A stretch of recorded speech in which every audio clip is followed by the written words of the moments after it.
Hey guys, welcome back to the channel. We're at it again on the wagon, and today's focus of effort is going to be getting the engine and transmission installed in the car so we can get one step closer to driving this thing on the street and a little bit farther away from making engine noises in the garage with our mouth.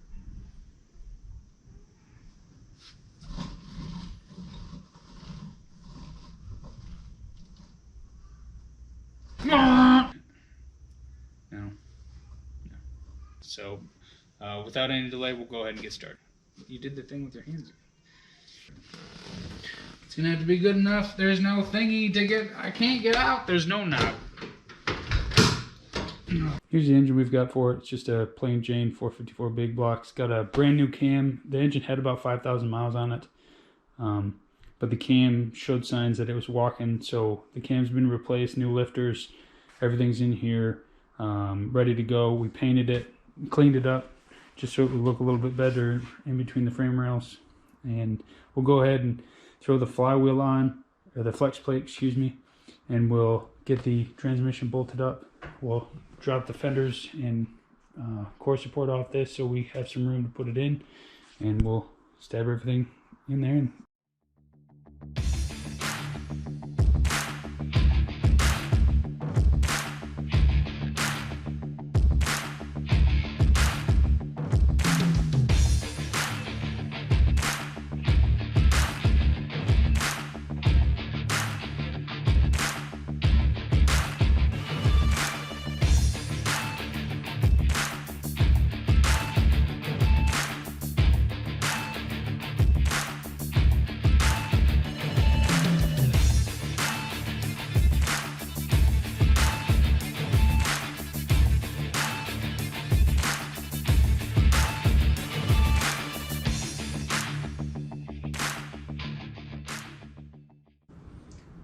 And I like to spread out a little bit of gasket maker on the manifold, on the intake, just enough to get the gasket to have something to stick to so it doesn't keep falling into the engine block while you're trying to put everything together here. Of course, it's nice and cold today, so it doesn't really want to stick all that well. Just running a plain Jane intake manifold for this. Nothing fancy. It's basically what the guy I bought it from had.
If you ever need a spare workbench, just use another Chevelle. It's a great idea. I have a transmission jack. That would be the right tool for this, but it's under the table and I don't feel like digging it out of there. So we'll just use the wrong tool.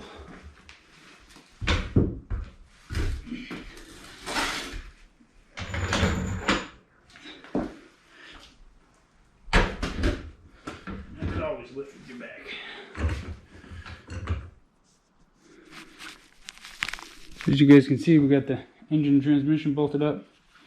Just gonna cinch all these bolts down. We'll be ready to throw it in the car.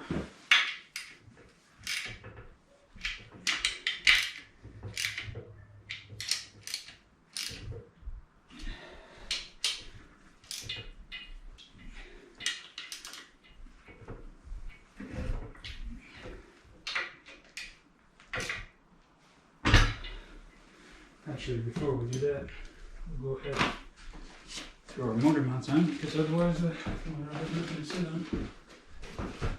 We'll get it in there. Went with the red motor mounts, because that adds about 50 horsepower per plug.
Alright, now that we got her up on the lift, we have some more room to get at things.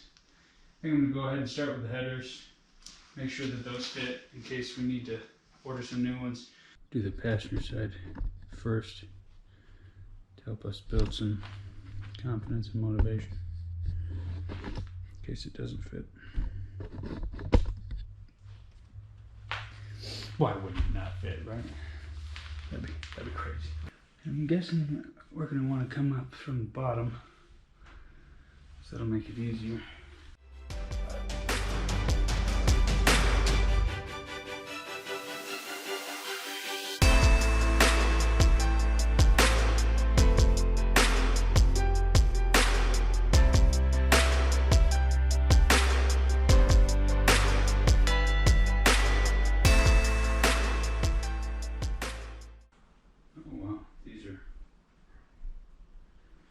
About the cheapest gaskets I've ever seen, so hopefully that doesn't come back to bite us on the ass.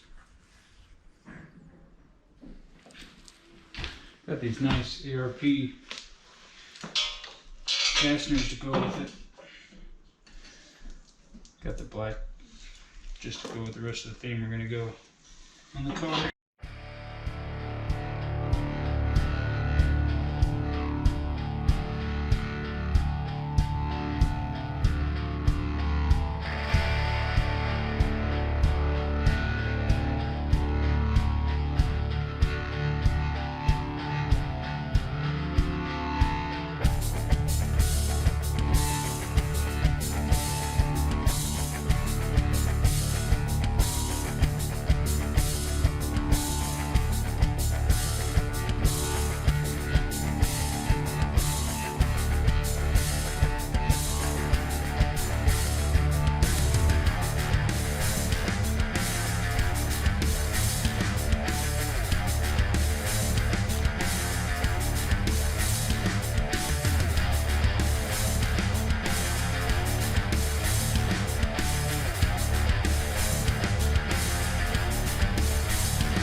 So here you guys can see installed for the most part. I left a couple of the bolts loose just in case we need to adjust some other things. Took the oil dipstick up through this hole coming off that header bolt. But it's got nice clearance. These headers came with the car, so I don't know much about them, but they look nice, and I thought it'd be a shame not to use them. So we'll swap over to the other side. Once we get that one on, we'll throw the spark plugs in, probably throw the fuel pump on, and then see if we can throw the drive shaft up in there before it gets too late.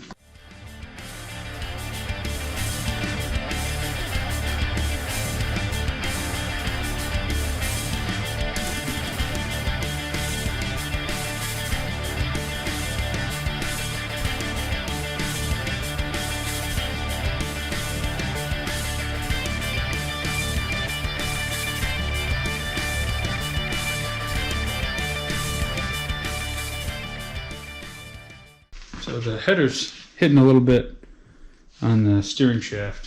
So we'll pop it out for now off the brake joint, move it out of the way, just so we give ourselves enough clearance to get it through. I've had these hit certain headers before in the past. So I have a trick to make a custom double D steering shaft so that there's enough room in there. So we'll pop this out and see what we got for clearance.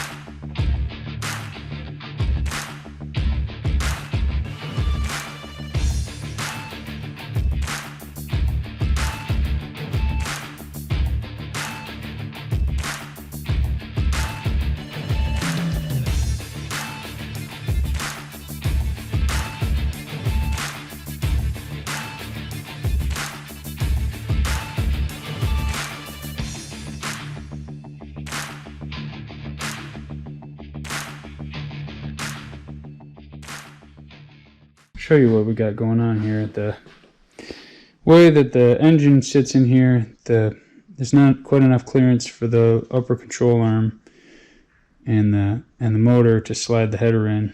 So the options really are, we can disconnect that motor mount and lift the engine up on this side to give more clearance. You might be able to take off the proportioning valve back here. The proportioning valve's right here. Might be able to take that off and get some more clearance to come in lower and shoot straight over. I don't really like either of those options. I'd like an easier way to do it, but I just don't see one.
Well, we finally got both sides in. It took a little while, some fighting, but we were able to get it in there. Hey guys, we did a few things off camera just to speed it up in the sake of making these videos shorter. So I'll show you where we're at right now and give you a taste of where we're heading in the future. So as you can see, we got the front clip installed again. We've got the AC components starting to get in here. We've got the radiator. We went with an aluminum 4-core radiator and electric cooling fans just so we can keep this thing nice and cool. I went ahead and threw the water pump and the fuel pump on so we can get that dialed in. I put the valve covers on just so we can start checking for interference, see where we're going to have issues with the T-handle fasteners we decided to use.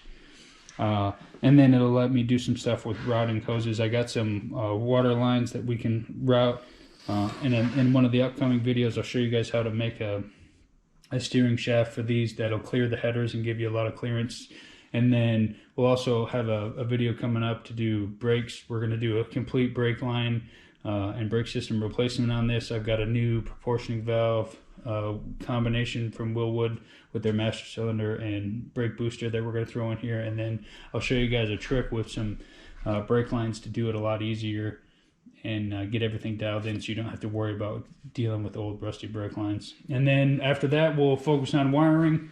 We got a painless kit to throw on this thing that we're going to show you guys. We've done it on quite a few Chevelles before. I've never done a wagon though, so we're gonna learn a few things. I guarantee that much. Got a few extra parts and pieces just in case we need them. Not sure if we'll need them yet, but we'll find out. So really appreciate you guys watching, and stay tuned. We'll see you next time.